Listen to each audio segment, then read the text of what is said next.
Fala pessoal, tudo bem? O vídeo de hoje é um vídeo muito especial porque nós vamos falar sobre um dos locais mais visitados de Roma, a Fontana di Trevi.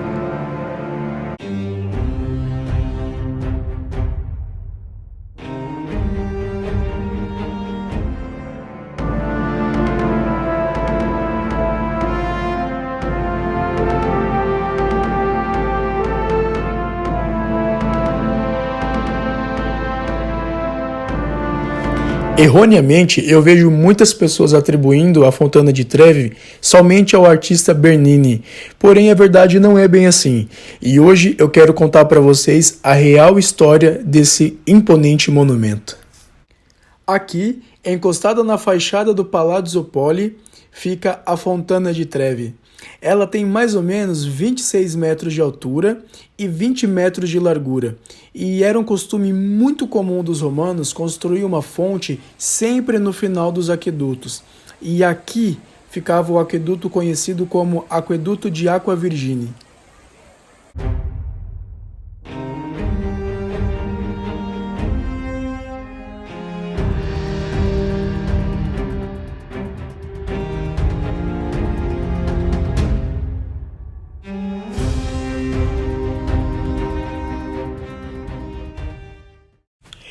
É muito comum vocês ouvirem que a Fontana di Trevi é um projeto do Bernini.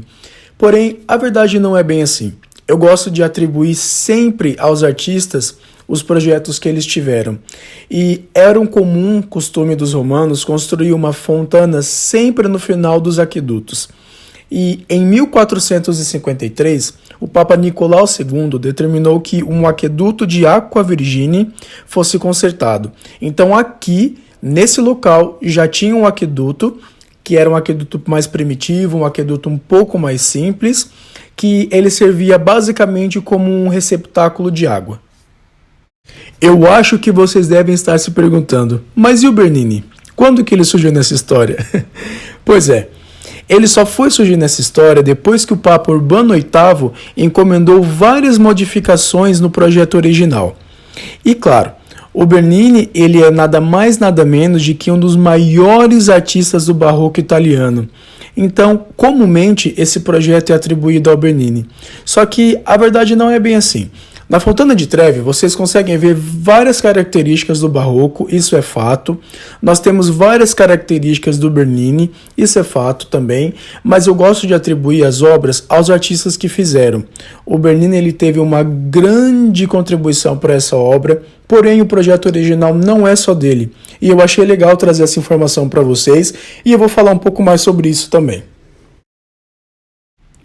Vamos acompanhar agora um pouquinho dessa característica barroca que eu tinha mencionado para vocês. Sempre no barroco vocês vão ver muita expressão. O barroco, tanto na escultura, nos quadros, ele é marcado por um certo dramatismo. E nos quadros vocês conseguem perceber muito a característica de jogo, de contrastes, de luz e sombra, a questão do chiaro, escuro. E na escultura nós temos também um dramatismo exagerado, vocês vão ver faces muito expressivas e também as roupas. É muito comum vocês verem dobras, bastante dobras nas esculturas. As roupas, geralmente, elas são esvoaçantes.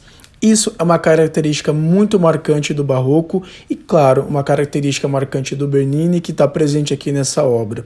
Então, eu acho sim que nós devemos mencionar o Bernini e agora eu vou falar para vocês dos outros artistas que contribuíram também.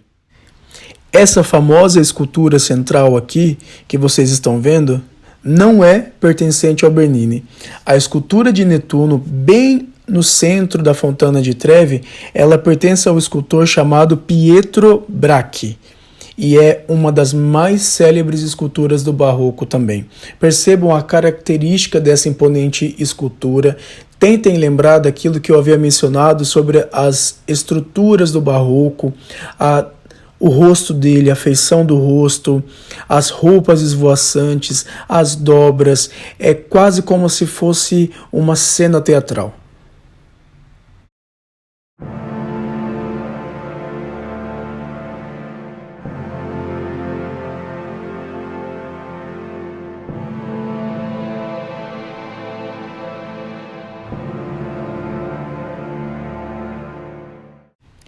E o projeto, como vocês estão vendo atualmente, ele foi concluído por Giuseppe Panini.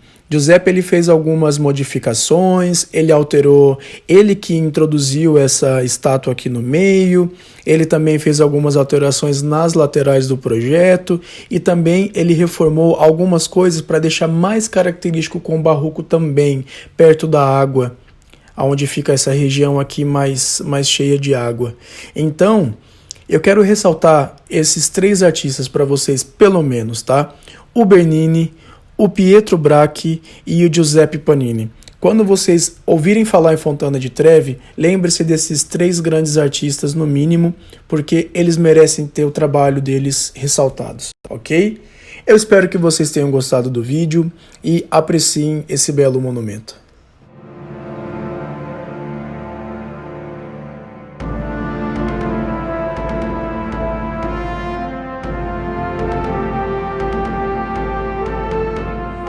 Esse gelato italiano é um dos melhores que eu comi aqui em Roma, eu super recomendo. Ele não é tão caro e ele fica numa região bem central. Pessoal, ali na frente fica a Fontana di Trevi. Vocês caminhando por aqui, vocês chegam nesse gelato di italiano. Geralmente, os estabelecimentos que ficam perto de pontos turísticos, eles são um pouco caros. Só que esse aqui, ele é um ótimo custo-benefício. O sorvete maior ele custa 6 euros, só que ele é muito gostoso, vale muito a pena. E é aqui que eu me despeço de vocês. Espero que vocês tenham gostado e não deixem de apreciar esse excelente gelato.